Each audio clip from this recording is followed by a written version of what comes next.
नमस्कार, मैं स्मिता श्रीवास्तव दैनिक जागरण से। आज हमारे साथ हैं हीर एक्सप्रेस की स्टार कास्ट। खास बात यह है कि इस फिल्म से दिविता जुनेजा डेब्यू कर रही हैं और गुलशन ग्रोवर जी के बेटे संजय ग्रोवर जी इसके प्रोड्यूसर हैं, तो बहुत कुछ खास होने वाला है। आप सबका बहुत बहुत स्वागत है।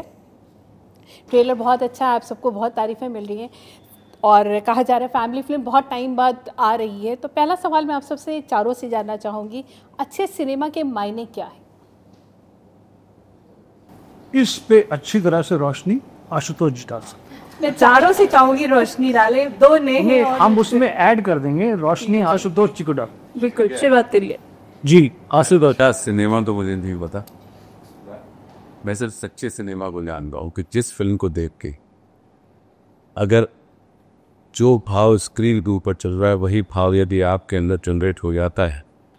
क्योंकि सिनेमा में एक चीज़ होती है कि हम कभी कभी कम्युनिकेट तो कर लेते हैं लेकिन कनेक्ट नहीं कर पाते, कभी कभी कनेक्ट कर लेते हैं लेकिन कम्युनिकेट नहीं कर पाते।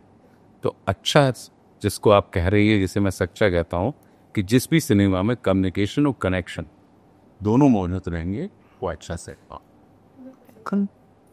शब्दों के जाल में कोई कैसे आपको फंसा सकता है? या नहीं, कुछ दो शब्दों के माध्यम से कोई कैसे और उलझा सकता है? नहीं, आपको और बेहतर तरीके से एक नया दृष्टिकोण। तो हैविंग एग्रीड टू जिस प्रकार से मेरे भाई आशुतोष ने कहा, मैं ये समझता हूं कि अलग अलग जॉनरा से अलग अलग विषय पर अलग अलग तरह की फिल्में बन रही हैं।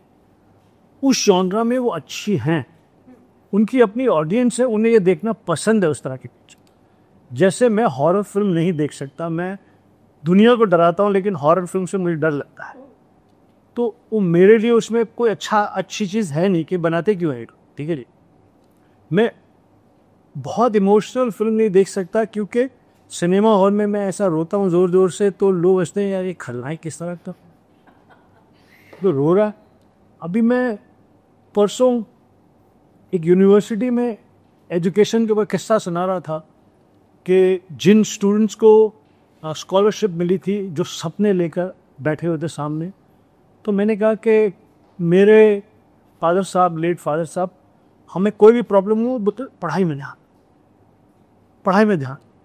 उनका एक ही जवाब था कि जैसे कि हर समस्या का समाधान पढ़ाई लिया। तो मैंने कहा मैं छोटा था, समझ नहीं पा रहा था, पर आज्ञाकारी बच्चा था, अभी भी हूँ, तो पढ़ाई में ध्यान देता था, लेकिन ये सोचता रहता था रात को कि हमें तो बेहतर खाना चाहिए, बड़ा कमरा चाहिए और ज़िंदगी जीने की बेहतर एम्यूनिटीज़ चाहिए। ये पढ़ाई से कैसे आ जाए? जब मैंने फर्स्ट में पास किया, श्रीराम कॉलेज ऑफ कॉमर्स में गया, 8 सब्जेक्ट्स में डिस्टिंक्शन, श्रीराम कॉलेज से M.Com की, तो समझ में आया पढ़ाई से तो सारे दरवाजे खुल जाते हैं। तो चीज़ आपको वो अच्छी लगती है जो आपके संदर्भ में सही हो, फिल्म आपको वो अच्छी लगती है जो आपके संदर्भ में सही हो। अब जैसे इस फिल्म को बनाने वालों का मानना है कि पारिवारिक फिल्में बनना बंद हो गई, ऐसी फिल्म जो पूरा परिवार मजा ले, हंसते खेलते इमोशनल होते हुए घर आए, और जो कि आशुतोष ने बड़ी अच्छी बात कही कि उपदेश के लिए नहीं बनाई जा रही। अगर आप उसमें से कोई उपदेश या कोई सीख लेकर आ सकते हैं तो आपने ड्राइव किया उसके अंदर से। बनाने वालों का मंशा ये नहीं है कि वो आपको कोई उपदेश देने के लिए फिल्म बना रहे हैं। तो फिल्म हीर एक्सप्रेस उस तरह की एक फिल्म है, जिस तरह की फिल्में जो कि पूरा परिवार बैठकर देख सके, मज़ा ले सके, जो अब बनना बंद हो गई है, ये बनाने वालों ने बनाई है। डायरेक्टर उमेश शुक्ला ने मंच पर आज कहा कि उसकी फिल्म 102 नॉट आउट, जो उन्होंने अमिताभ बच्चन और ऋषि कपूर के साथ बनाई थी, 3 जनरेशन इकट्ठी देखती थी। आप एक it's never heard of in today's time कि कहाँ 3 जनरेशन इकट्ठी नहीं होती, इकट्ठी होकर सिनेमा देखने आए। तो उस प्रकार से साफ सुथरा पारिवारिक मनोरंजन इस फिल्म का थ्रस्ट। फिल्म बनाने वालों को लगता है कि इस समय की ज़रूरत भी है। आई एम वेरी श्योर कि विद चेंजिंग टाइम्स, जैसे पहले ऐसी घुटने जैसी जीन्स पहनते थे, अभी देखिए खुली खुली पहनते हैं, बेल बॉटम पहनते हैं, मैं भी पहनता हूँ खुली जीन्स ही हो। Things keep coming back. ये इतना अच्छा उदाहरण नहीं था, पर उदाहरण था। पारिवारिक फिल्में, सिनेमा जो आपने कहा, संजय दत्त ने कहा था। जी, संजय दत्त, बात सिनेमा नहीं बन रहा। मैं बड़ी खुशी हुई। संजय दत्त मेरा दोस्त है, मेरा भाई है, उसने ऐसी सेंसिबल बात कही, बहुत खुश हूँ कि वो पारिवारिक सिनेमा, मनोरंजक सिनेमा, ये मारधार वाला मनोरंजक सिनेमा नहीं, पारिवारिक सिनेमा, हीर एक्सप्रेस उस तरह की फिल्म है। मैं हाँ दिविता, पहले तो आपके नाम बहुत प्यारा है आपका, इसका मीनिंग क्या है पहले तो ये जानना चाहिए। तो दिविता का मतलब है फर्स्ट रेज ऑफ द सन। वाह, तो अच्छे सिनेमा के मायने, आप तो डेब्यू कर रही हैं, क्या है पहले तो यही जानना चाहेंगे आपके लिए। तो जैसा कि आशुतोष सर और गुलशन सर ने सब कुछ बोल ही दिया है, और मेरी समझ ये कहती है कि एक अच्छा सिनेमा वो है जो आपके दिल को छू जाए, जो आपको कुछ सिखा कर जाए, और आपको, जैसा कि गुलशन सर ने कहा, एंटरटेन भी करे। और हीर एक्सप्रेस एक ऐसी फिल्म है जो आपको रुलाएगी भी, हंसाएगी भी, and at the same time entertain भी करेगी। अब तो 4 फिल्म हो गई ना आपकी। हाँ जी, हाँ जी। जी, बताइए। मैं बहुत ही सिंपल तरीके का लड़का हूँ। मैं बचपन में एक सवाल पूछता था बड़े इनोसेंटली अपने डैड से कि यार ये हम कई बार घर पे खाना खाते हैं, फिर संडे को होटल में खाना खाने जाते हैं, तो लेकिन वो होटल के खाने की रोटी सेम तरीके से बनती है, लेकिन मम्मी वाली रोटी का स्वाद क्यों नहीं आता। तो पापा उस टाइम पे बड़े प्यार से फिल्मी डायलॉग मारते थे, इसलिए शायद मैं फिल्मी हूँ। वो बोलते थे कि यार वो माँ के हाथ में प्यार जो है ना, वो शेफ़ को प्यार से नहीं बना रहा है, वो प्रोफेशनली बना रहा है, उन्हें पैसे दिए जा रहे हैं इसलिए। तो मुझे ऐसा लगता है कि जो भी फिल्म, जो भी जॉनर की हो, जो भी कहानी हो, अगर दिल से आप बनाते हो तो वो अच्छी फिल्म बन जाती है। एंड जैसा कि सर इसके पहले के इंटरव्यू में हमें सिखा रहे थे, जो मैं सीख भी रहा था वो उनकी बात सुन के, कि अच्छाई पे फोकस मत करो, सच्चाई पे फोकस करो। तो सच्चे मन से बनाओ, जो भी आप सोच रहे हो, जो थॉट है आपका, और जो उसकी ऑडियंस होगी वो खींची चली आएगी आपके पास। So that's my belief of making a good movie. पर आशुतोष, अभी आपने एक बात कही थी, सिनेमा सेंसेशन नहीं है, संवेदना है। ये कितना जरूरी है अच्छे सिनेमा के साथ, ये भी जुड़ाव भी कभी। संवेदना का मतलब ही तो यही, मैंने फीलिंग अपने उस पर यही कहा। लेकिन टेम्पटेशन की बात क्यों आपको लगी, जो सेंसेशन आपकी। सनसनी एक चीज होती है, सनसनी जो हमारे पास होती है, तो सनसनी की जो आयु होती है वो कम होती है। वो जैसे सोडा बॉटल में एक झाग निकलता है, तो सनसनी की आयु झाग की जैसी, और संवेदना की आयु जो होती वो लंबी है। तो सिनेमा कोई भी, आज की तारीख का अगर हम दिलीप कुमार साहब को याद करता है, या अमिताभ बच्चन साहब को याद करता है, या हम कितने कागज़ के फूल को हम याद करते हैं, जबकि हमारे जन्म के पहले भी बनी थी। तो वो कौन सी चीज़ है? संवेदना, कि कहीं ना कहीं वो कालजयी हो गई, कि वो तब भी प्रासंगिक थी, वो आज भी प्रासंगिक है, और वो आगे भी प्रासंगिक रही। तो कहने का अर्थ यही है कि जब भी साहित्य का मतलब ही होता है सबका हित, ये है साहित्य। तो सिनेमा हो, साहित्य हो, ये कहीं ना कहीं हमारे और आपके भावों को उद्वेलित करने का, जागृत करने का, या उनके अंदर एक किस्म का ठहराव लाने का, या हमारे दृष्टि को कि कोण को बदलने का काम करता है। तो इसलिए सनसनी जब किसी चीज़ की होती है, तो इसका मतलब है कि हमारा ध्यान गति पे तो है, लेकिन हमारा ध्यान दिशा पर नहीं। चलता हुआ व्यक्ति और दौड़ता हुआ व्यक्ति, दौड़ता हुआ व्यक्ति, आप बताइए वो कहाँ जा रहा है, इसकी जानकारी है उसको, कहाँ से आ रहा है ये उसको पता है, लेकिन कहाँ जाएगा ये उसको नहीं। लेकिन जो व्यक्ति चल रहा है उसको ये पता होता है कि वो कहाँ से आ रहा है और उसका गंतव्य क्या है। तो मैं जो सनसनी और संवेदना की जो बात है, तो मैं उसको बिल्कुल उसी तरीके से पेता हूँ। मेरा ये मानना है कि कोई चीज़ हमारे चित्त में बनी रहे जीवन पर्यंत। जनरेशन्स में जाती ना, अब शोले के समय तो आप नहीं थे, नहीं, क्योंकि शोले देखिए 100, वो आपको उतना ही आनंद दिया है, इतना गुलशन सर को दिया जितना मुझे दिया, और उतना ही आनंद वो आपको दे रहे हो। तो हमारा सिर्फ वो मानना है। सनसनी आप, एक होता है कि अखबार की एक हेडलाइन हमने बना दी, लेकिन हेडलाइन बना के उसके अंदर जो कंटेंट लिखा हुआ है अगर वो रोचक नहीं है, तो आपकी हेडलाइन के ऊपर भी हम शंका करने लगेंगे। यार तुमने हेडलाइन बना के हमारा ध्यान उस आर्टिकल की तरफ खींचा, लेकिन उस आर्टिकल में तो वैसा कुछ था ही नहीं। बिल्कुल, ये वेबसाइट का काम है। तो फिर हम क्या करेंगे? बिल्कुल। तो सनसनी जो होती है वो आपकी हेडलाइन पे बना देगी, और हेडलाइन बना के वो आपका ध्यान आर्टिकल की तरफ खींचेगी। लेकिन अगर आर्टिकल के अंदर वो चीज़ मौजूद नहीं, वो सत्य मौजूद नहीं है, तो धीरे धीरे हेडलाइंस के ऊपर से हमारा विश्वास उठ जाए। बिल्कुल सही। तो गुलशन जी, क्योंकि आपके बेटे ने इसके प्रोड्यूसर भी हैं, वो क्या चीज़ें थी? वो तो एमजीएम हॉलीवुड में थे, फिर ये फिल्म आके बॉलीवुड में बनाना था, तो पहली फिल्म, वो भी फैमिली फिल्म, क्या चीज़ें आप लोगों में डिस्कस हुई थी? बेटे के संदर्भ से मैं ये कहना चाहता हूँ कि आज की जो जनरेशन है वो बहुत ही अवेयर है, एक्सपोज्ड है, बहुत ज़्यादा हमसे ज़्यादा चैलेंजेस में है, because competition is immense. Replacing you in your job is easy. On one touch of computer, you can find so many replacements. The exposure of others, the experience of others at times is far bigger than you. So the pressure on today's generation, whether it is today's generation of these two wonderful actors, or it is my son Tandel, और या आपका बच्चा या हम सबके बच्चे, उनके ऊपर बहुत ज़्यादा, इसलिए वो हमसे ज़्यादा प्रिपेयर्ड हैं, समझदार हैं, ऑब्जर्व करते हैं, देखते हैं। मैं तो इतने साल से मेरा बेटा संजय ग्रोवर हॉलीवुड के स्टूडियो एमजीएम में फिल्में बना रहा था, प्रोड्यूसर था, बड़ी बड़ी फिल्में बनाई हैं, बड़ी बड़ी फिल्में बनाने में का हिस्सा रहा है। जेम्स बॉन्ड की film Skyfall with David Fincher, girl with a golden tattoo, बहुत सारी फिल्में। अब जब यहाँ पर आकर उसने ये सोचा, सिर्फ उसने सोचना तो फिल्म नहीं बनती, उसके पास एक कहानी थी, वो कहानी उसने उमेश शुक्ला को सुना।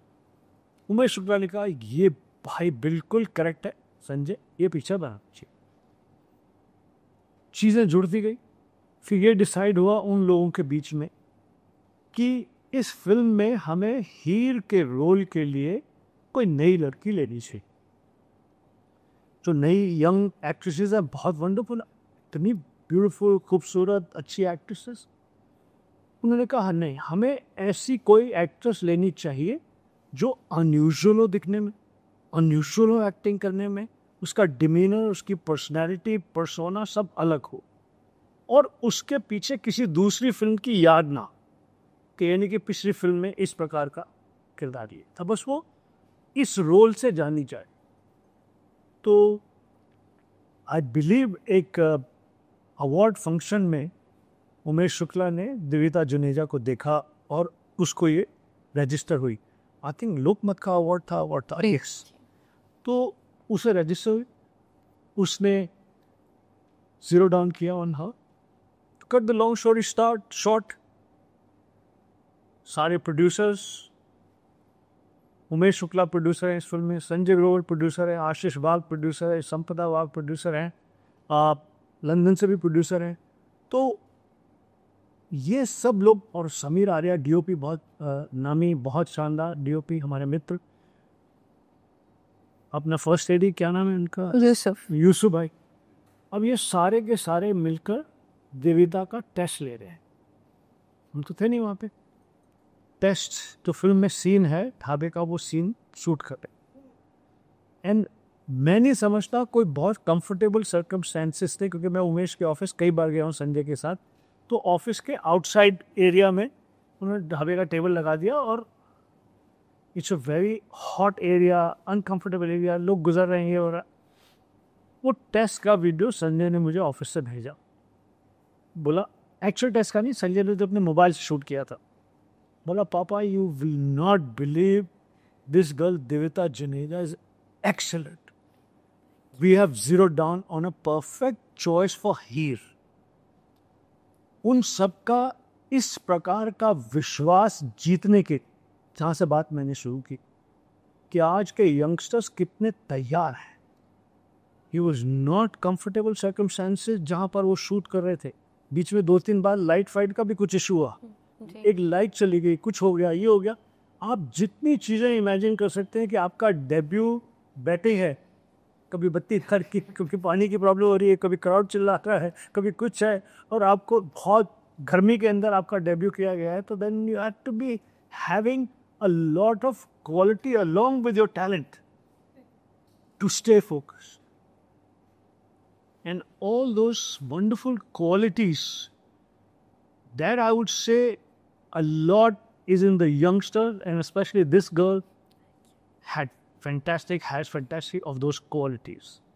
और तभी इस फिल्म की जो बीड़ा है to play the lead role of हीर इस बच्ची के ऊपर, दिविता के ऊपर डाला गया है, which if you see the trailer, if you see the songs, my God, ऐसा लगता ही नहीं पहली फिल्म है. थैंक यू और सर. वो तो लड़का कमाल ही, मुझे उसका एक ही डायलॉग बहुत पसंद है. अभी हाँ, लंदन में आपके गांव जैसे छोटे छोटे बच्चे कहाँ से? Thank you sir. थैंक शिखर, प्रीत को तो मैं उनकी पहली फिल्म से जानती हूँ, प्रीत को तब से हम मिल रहे हैं. तो बड़ा interesting learning process, enjoyable process making this film, and I'm very delighted and happy कि आज जितने भी फिल्म से संबंधित जर्नलिस्ट, स्ट्रिंगर्स, पापराजी आए थे, सभी ने यही इम्प्रेशन दिया कि उन्हें ट्रेलर हीर एक्सप्रेस का बहुत पसंद आया. Which is very nice thing. दिविता, कब सोचा एक्टिंग नहीं आना है? कीड़ा कब काटा? तो मैं हमेशा से परफॉर्मिंग आर्ट्स की तरफ इंक्लाइन थी, और मैंने बचपन में for like the first 12 years of my life Kathak dance सीखा, और उसके बाद मैंने हिंदुस्तानी क्लासिकल वोकल म्यूजिक भी सीखा. एंड उसके बाद मैं थिएटर में परफॉर्म करना स्टार्ट किया for 3-4 years. And I think जब मैं 9th grade में थी तो मैंने एक फिल्म देखी आलिया भट्ट मैम की, कलंक, जो कि I am not aware if you know lot many people have seen that film, but उस दिन I think it was a turning point for me. और उस दिन कोई आवाज़ थी मेरे अंदर कि अगर मुझे कुछ करना है तो वो एक्टिंग ही है. So I think that journey started from when I was in 9th grade. वाह, दैट्स ग्रेट. क्योंकि दिविता पहली बार डेब्यू कर रही हैं तो कुछ पुरानी यादें सबकी ताज़ा होती हैं. तो मुझे आप चारों से एक सवाल जानना है, खुद को पहली बार स्क्रीन पे देखने का एक्सपीरियंस कैसा था? जब आशुतोष आपने पहली बार खुद को देखा होगा, गुलशन सर आपने खुद को देखा होगा, और आप दोनों ने भी, वो एक्सपीरियंस कैसा था पहली बार खुद? इस बार पूछो. ठीक है. नहीं जी, चारों से जानना है. हाँ बताएंगे. पहली बार जब टीवी पर देखा तब मैं 7 या 8 साल का था. एक शो आता था, जे बोले तो जादू, और ये वो जादू है जो कोई मिल गया में ऋतिक रोशन को मिलता है, और फिर वो जादू अब वापस आकर मुझे मिलता है. तो निकलोडियन चैनल पर ये एक एनिमेटेड लाइव शो होता था. एंड तो वो शो करने के बाद मैंने पहली बार अपने आप को देखा, और सारे फ्रेंड्स घर पे आए हुए थे. And it was fascinating because मैं खुद ही एंटरटेन हो रहा था अपने आप को देखकर, कि मुझे हंसी आ रही थी अपने ही जोक्स पर, कि फिर दोस्तों को लगा सेल्फ ऑब्सेस्ड है, बट मैं एक्चुअली एंजॉय कर रहा था कि यार मैं काम तो बढ़िया करता हूँ यार, लड़का है तो कमाल करेगा कुछ तो. और पहली बार बड़े पर्दे पर देखा जब मैंने 2019 में मेरी पहली फिल्म की with Rajshri production, it's called Hum Chaar. And वो इंट्रोड्यूसिंग प्रीत कमानी, जो फीलिंग अभी दिविता ले रही है in this film is so special. And it is actually Divita का डेब्यू हो रहा है, लेकिन मुझे ऐसा लग रहा है मेरा भी डेब्यू हो रहा है उसके साथ साथ, because I am so like connected with her, and like I am seeing her for the first time on that big screen. Makes me feel proud to you know, because all the moments that we went through, जितने भी dance rehearsals हम करते थे साथ में, जितने भी scene work हम साथ में करते थे, तो हम तो उमेश शुक्ला की क्लास में बैठने जाते थे, और फिर एक स्टूडेंट आज अच्छे से ग्रेजुएट हो रहा है. So I am so happy to clap for. Thank you. Thank you. So yeah, so it's the same I think feeling that all of us must have had, that butterfly. दिविता, कैसा रहा?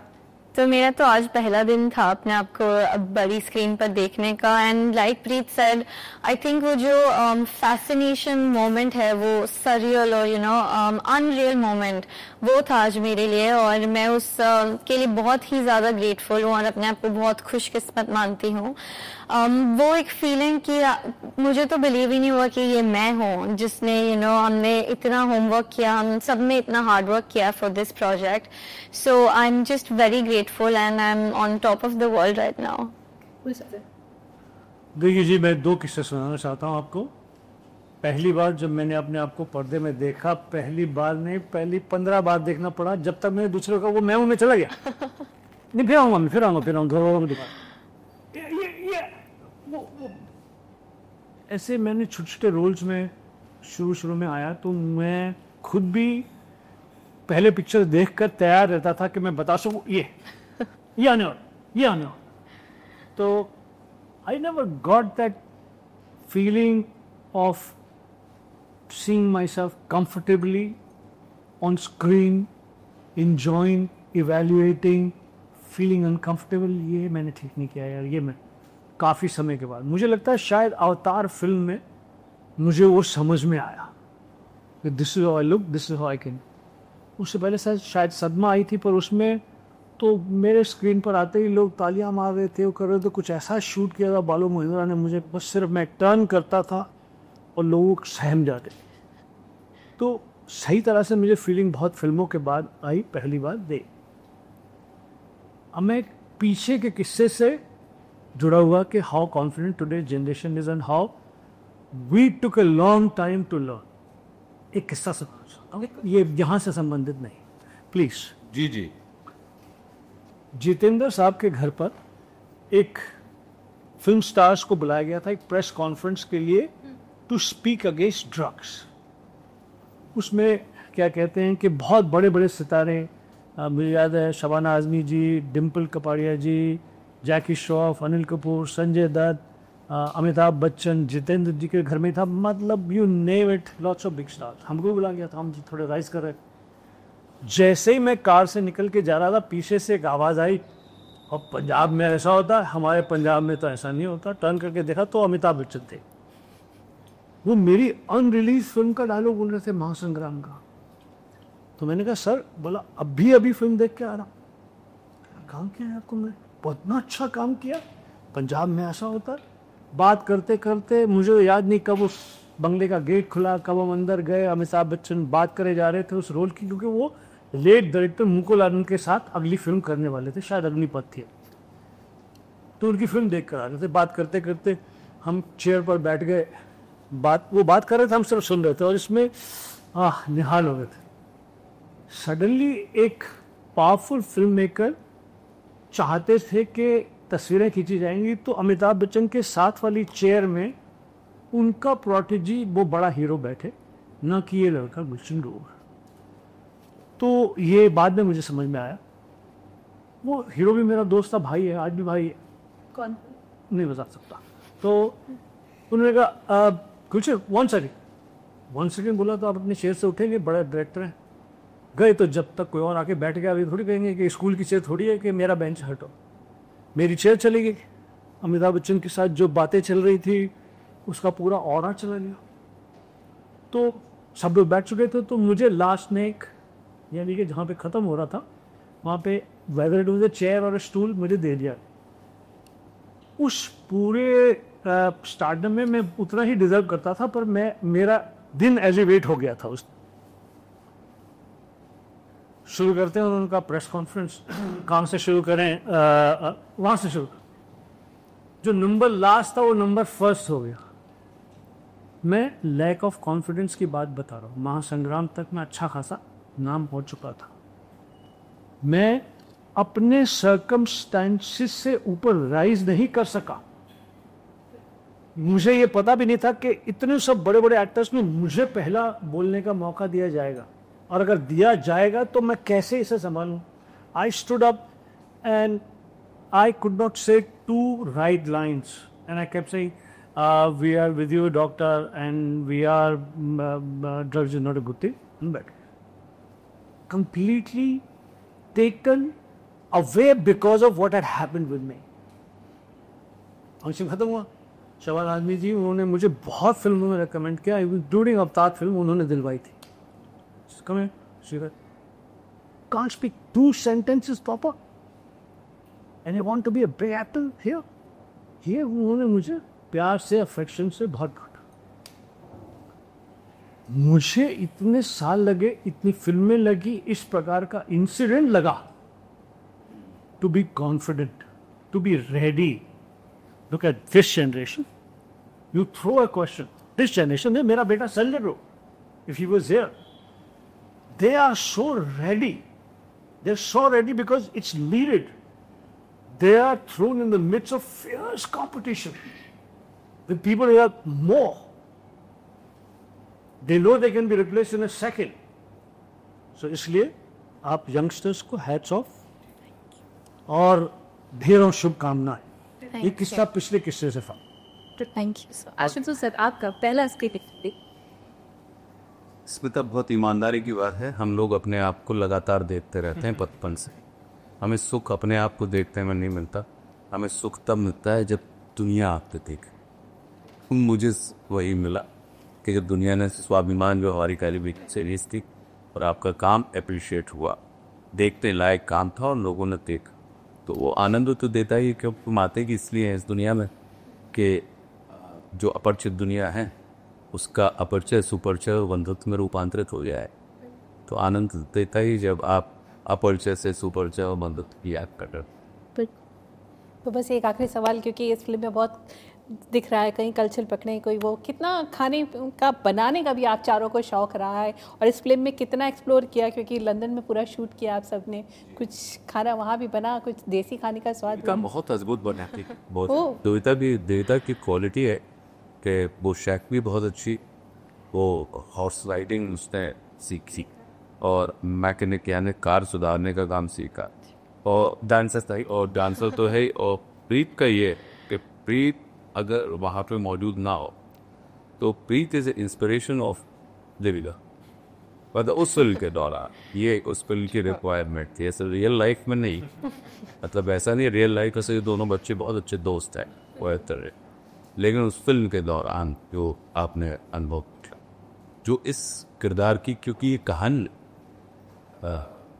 Emotion की कहानी, एक भाव के 50 किस्म के भाव एक दूसरे के साथ गुजरते जाते हैं और भारत से एक यात्रा शुरू होती है और वो यात्रा जाके लंदन में समाप्त होती है और फिर कैसे भारत में वापस आती, कोई वो वाली दास्तान है। तो ये अद्भुत है, इन्होंने बनाया है बीच में और ये खाता भी अच्छी। खाने का actually Sanjay Mishra ji, oh yes, used to cook, तो उनकी एक रिक्वायरमेंट थी कि उनका जो होटल का कमरा है वो अलग ही होटल हो जहाँ पे अंदर किचन हो, तो वो खाते भी थे, खिलाते भी थे, बनाते भी थे, मतलब वही वो खुद ही बहुत अच्छा खाना बनाते। So he was the right person. ऐसे लंदन जाओ तो भूख नहीं लगती, ये देखा है, क्योंकि वहाँ का वेदर चेंज उसके कारण। और जब आप काम में होते हैं तो मतलब भूख प्यास से हुई है, क्योंकि आपको जो फूड मिलना चाहिए वो जो क्रिएटिव फूड है वो मिलता है, तो इसलिए भूख तभी लगती थी पैकअप करेक्ट उस समय जब आप रूम पे पहुँचते। 100%। तो देविता, आपने काफ़ी कुछ सीखा इस फिल्म के लिए, आपके लिए सबसे चीज़ क्या ऐसी रही जो आपको लगता है लाइफ लॉन्ग कंटिन्यू करेंगी? मेरे लिए एक चीज़ जो मैं कभी भूलूंगी नहीं और मेरे साथ हमेशा ताउम्र रहेगी, वो ये है कि काम से बढ़कर और कुछ नहीं। और सभी ने, उमेश सर ने, गुलशन सर ने, आशुतोष सर ने, संजय सर ने, प्रीत ने मुझे इन अ वे डायरेक्टली ये सिखाया कि नो मैटर व्हाट, आपको आना है, आपको परफॉर्म करना है और अपना बेस्ट देना है। बिकॉज इतना बड़ा क्रू, इतनी बड़ी टीम जब आपके साथ हो और आपको सपोर्ट करे, तो आप कोई भी एक्सक्यूज नहीं दे सकते, या अपने आप को या उन्हें। और this is like the biggest lesson for me जो इस प्रोजेक्ट ने मुझे दिया और जो मैं हमेशा अपने साथ रखूंगी। तो ये इंटरव्यू जी, मैं एक कॉम्प्लीमेंट देना चाहता हूँ देविता को कि मुझे सौभाग्य रहा रानी मुखर्जी की पहली फिल्म में काम करने का। आपने कई हीरोइनों की फिल्म, इसमें एक सवाल मैं पूछूंगी आपसे, आपने जी, मैं बताया पहले एक बात, मैं जो इन हीरोइंस का नाम मेंशन करके मैं क्यों इस लड़की को कॉम्प्लीमेंट देना चाहता हूँ वो मैं आपको बताऊँ। मैंने फिल्म राजा की आएगी बारात में, रानी मुखर्जी की पहली फिल्म थी, उसमें काम किया। मैंने फिल्म जिस्म में बिपाशा बासु के साथ पहली फिल्म में काम किया। बूम में कटरीना कैफ के साथ पहली फिल्म में काम किया। गैंगस्टर में कंगना रनौत के साथ किया। महेश भट्ट साहब की एक फिल्म थी अतुल अग्निहोत्री और मिठुन चक्रवर्ती, पूजा भट्ट, उसमें सोनाली बेंद्रे की पहली फिल्म थी, उसके साथ किया। और भी तो एक चूँकि ऑब्जर्वेंट हूँ मैं, देखना चाहता हूँ दूसरे कलाकारों का, प्लस मेरी जर्नी एज ए न्यू कमर बहुत डिफ़िकल्ट वाली थी, मुझे कोई प्रॉपर ब्रेक नहीं मिला था, बहुत समय लगा मुझे छोटे छोटे रोल करके। तो उनको मैंने ऑब्ज़र्व किया, देखा, और उनको आज के सर्कमस्टेंसेस में भी बहुत ही affectionate, all these names that I mention, extraordinarily affectionate, wonderful wonderful girls हैं। उसी तरह से पहली फिल्म दिव्यता की हीर एक्सप्रेस, जिसमें मैंने काम किया, और ये काम में ऐसा था कि जैसे मैं अगर फिल्म में खलनायक होता तो क्लोज क्वार्टर्स में काम करने का शायद मौका नहीं होता, क्योंकि all I am doing is इनकी फैमिली को डरा रहा हूँ, इन्हें डरा रहा हूँ। चूँकि मेरा रोल इनके रोल से जुड़ा हुआ है, बहुत सारे इमोशंस हमने साथ उस फिल्म में पोर्ट्रे किए हैं, तो और ज़्यादा मौका मिला लाइक इंटरेक्ट करने का, और ज़्यादा मौका मिला इवैल्यूएट करने का, कि अब जैसे क्या बोलते हैं कि मेरा बेटा संजय जो फिल्म में प्रोड्यूसर है, वो इस फिल्म की मेकिंग के दौरान उसे दिव्यता को बहन के, दिव्यता मेरी छोटी बहन है, और वो इसके टैलेंट की वजह से, इसकी काबिलियत की वजह से, इसकी पर्सनालिटी और पर्सोना की वजह से, तो मेरा और ज़्यादा ध्यान साइलेंटली ऑब्जर्व करने का कि weather she can deliver this, whether she can do this, or is Umesh Mehra being overconfident or being very sure? Shukla, Umesh Mehra ji मेरे उमेश मेहरा साहब ने तो भाई जीवन बनाया मेरा, उमेश मेहरा साहब, महेश भट्ट साहब, तो उमेश शुक्ला को भी उमेश मेहरा जी ने ही चांस दिया। तो उमेश शुक्ला कहीं ओवर कॉन्फिडेंट तो नहीं हो रहा। हर दिन जो काम हुआ, प्रूव किया इस लड़की ने कि that she deserves to be cast as a lead actress in this film. और मैं आपको एक और बात बता दूँ, हमारी एज ग्रुप का फ़र्क है तो हमारे रोल के अभिव्यक्ति में फ़र्क है, इमोशन में फ़र्क है, पोर्ट्रेल में फ़र्क है। इन दोनों का एज ग्रुप सेम है।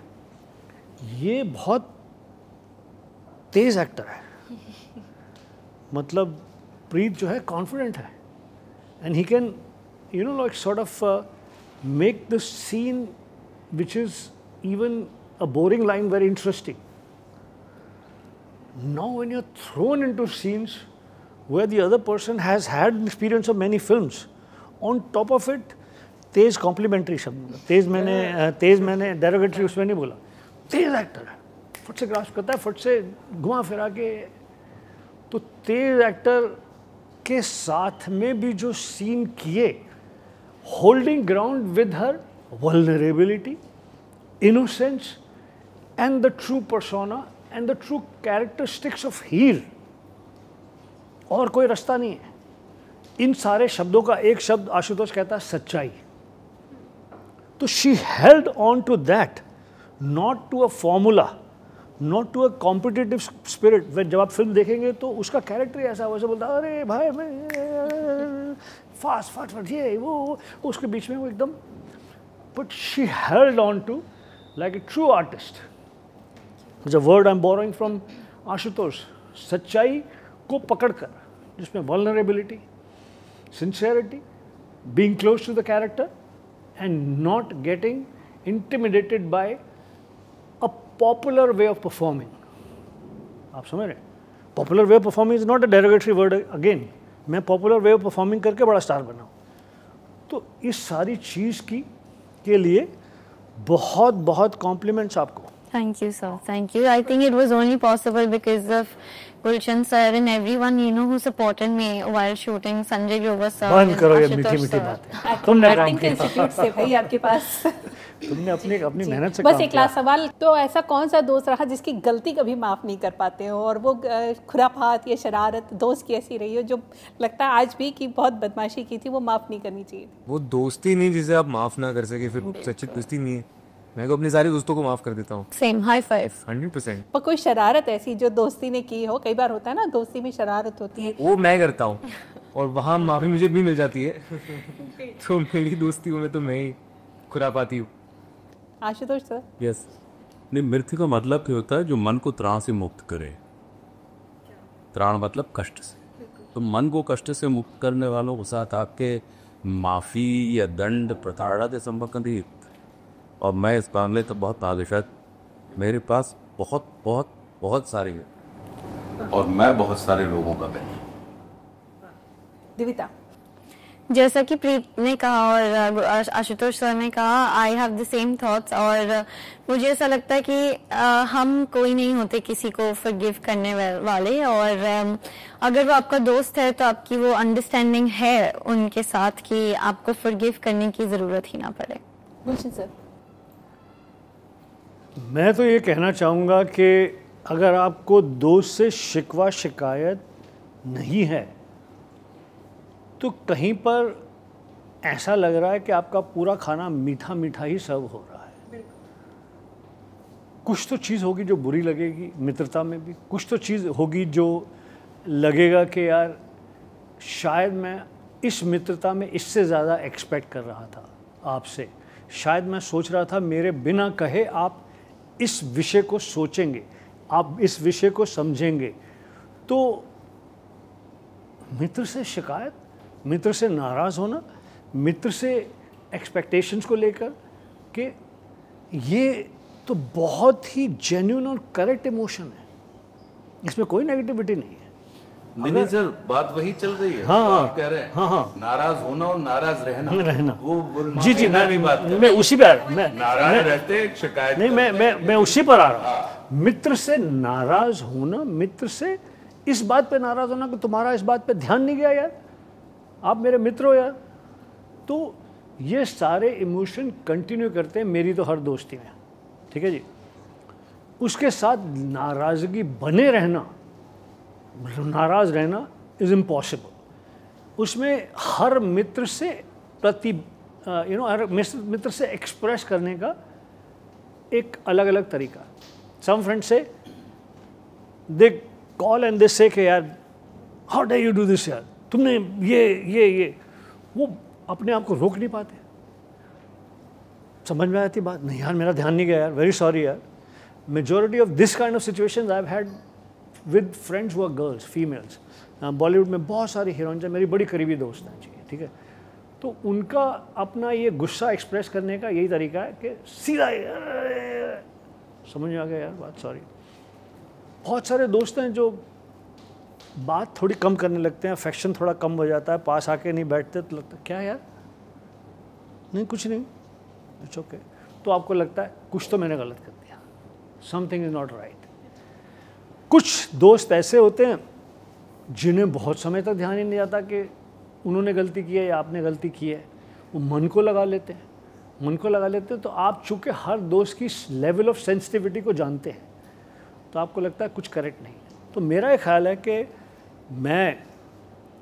आई reach out to my friend and I am happy to say sorry, और I am happy to say make me understand. यार मुझे समझ में नहीं आ रहा है। फिल्म में ये जो फ्रेंडशिप वीक की आप बात कर रही, इस फिल्म में आपको परफेक्ट एग्जाम्पल देखने मिलेगा, ए फ्रेंडशिप बिटवीन हीप and Ronnie. Yes, friendship between two brothers. Yes, जो आप देखेंगे friendship between brother in law, friendship between भांजी एंड मामास।